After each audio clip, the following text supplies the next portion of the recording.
Having reinstalled the screws, we're now able to go ahead and restore the frame to the Stylistic.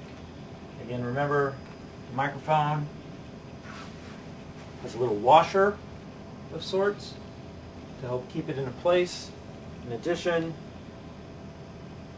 lots of the few little cables they have do get in the most awkward places, particularly around where the screws come through to help mount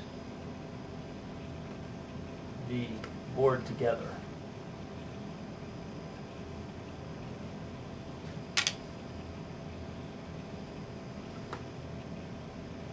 One for the microphone, ribbon cable for the sensory is actually trying to get outside. Be careful. If the sensory cable is outside and you close this on it, it's going to tear your sensor cable. So be very careful.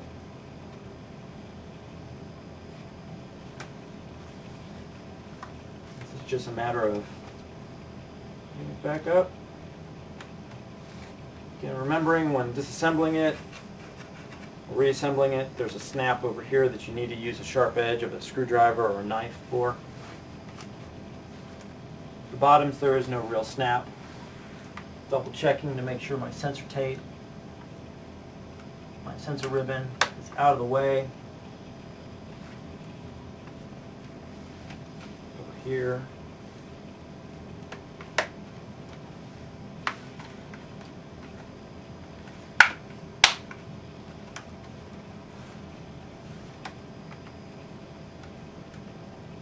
Ta-da! Now it is a little loose over here, but that is until you get the screws back in. At this point, it's pretty straightforward.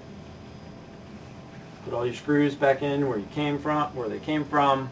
So obviously, when you disassembled it, you put them in an appropriate place. Put your memory module in. Remember with the hard drive,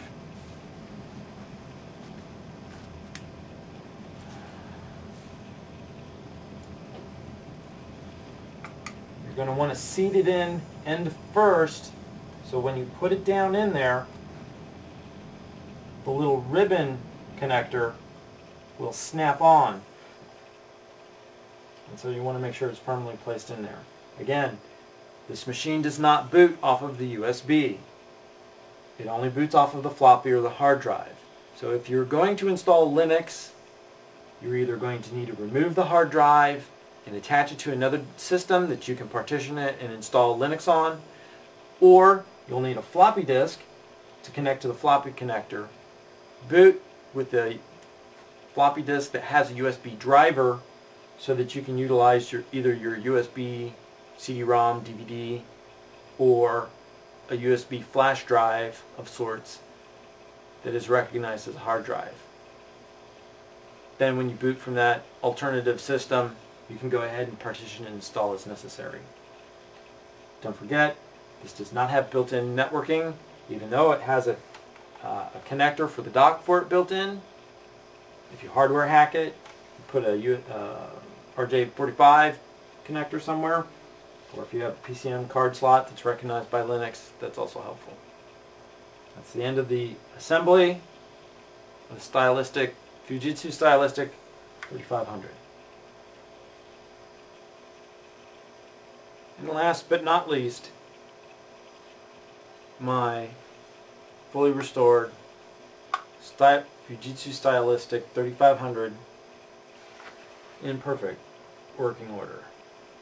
I highly recommend checking out the Stylistic group at Yahoo for links to drivers, all the other software that you're going to require for your pen tablet.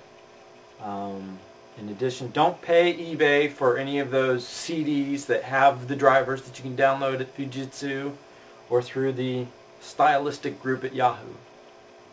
Activity is pretty low traffic, so you're pretty safe subscribing to just email digest or just coming back and visit whenever. And that concludes it. Have a good day. And I hope you don't break your tablet.